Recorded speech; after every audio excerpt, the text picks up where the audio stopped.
आज आपके साथ शेयर करने वाली हूँ पूजा पाठ से संबंधित कुछ ज़रूरी बातें जिन्हें जीवन में आपको कभी भूलना नहीं है और इनको ध्यान में रखकर ही पूजा करनी चाहिए। तो चलिए शुरू करते हैं आज का पहला टिप्स। जब भी आप पूजा करें तो पूजा का जब दीपक जलाएं तो उसको डायरेक्ट ज़मीन पर ना रखें, नीचे कुछ चावल या गेहूँ बिछाकर ही दीपक रखें। डायरेक्ट ज़मीन पर दीपक रखने से भूमि दोष लगता है, तो आप चाहें तो चाहे पुष्प बिछा लीजिए, लेकिन सीधे ज़मीन पर दीपक नहीं रखना चाहिए। जब भी किसी देवी का त्यौहार आए, जैसे नवरात्रि हैं, बसंत पंचमी है, उस समय माँ को आप सुहाग सामग्री जरूर अर्पित करेंगे। चाहे बाद में इस सामग्री को आप यूज कर सकते हैं, लेकिन सुहाग सामग्री हमेशा देवियों के पूजन में रखनी चाहिए। आप इनको बाद में दान भी कर सकते हैं, घर में यूज भी कर सकते हैं। हमेशा सुहागन महिलाओं को और कुंवारी कन्याओं को माँ पार्वती जी की सिंदूर से मांग भरनी चाहिए। इससे अखंड सौभाग्य आशीर्वाद प्राप्त होता है। घर में हमेशा शिव परिवार की फ़ोटो ही लगानी चाहिए। शिवलिंग की फ़ोटो मंदिरों में ही रखी रहनी चाहिए, वहीं पूजा करनी चाहिए। घर में शिव परिवार की फ़ोटो लगाने से घर में सुख समृद्धि बनी रहती है।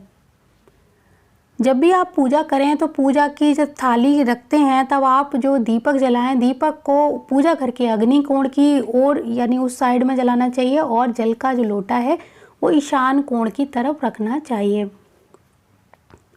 जब भी विशेष पर्व होते हैं उन खास पर्वों पर एक छोटी सी यज्ञ यानी हवन जरूर करना चाहिए। पूरे परिवार को मिलकर ये हवन जरूर करना चाहिए, इससे घर में सुख समृद्धि आती है। गणेश जी की पूजा में हमेशा दूर्वा का प्रयोग करना चाहिए।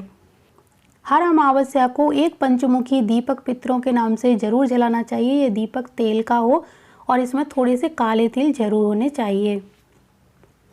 माँ सरस्वती जी का वाद्य यंत्र बीणा जो लकड़ी का बना हो, चाहे छोटे से ही रूप में सही, अपने बच्चों के कमरे में उनकी पढ़ाई की टेबल पर हमेशा रखा रहने देना चाहिए, जो बजता भी हो।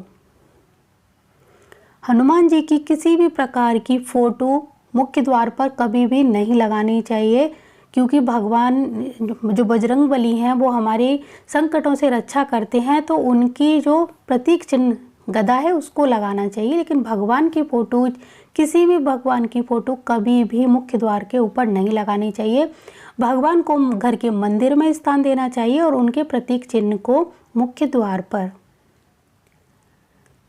जिस किसी की कुंडली में शनि बहुत ही खराब स्थिति में है, उनको शनि की चीज़ों का दान करना चाहिए, लेकिन उनको शनि की चीज़ें ना तो पहननी चाहिए और ना ही खानी चाहिए और ना ही खरीदनी चाहिए, खास तौर से शनिवार के दिन।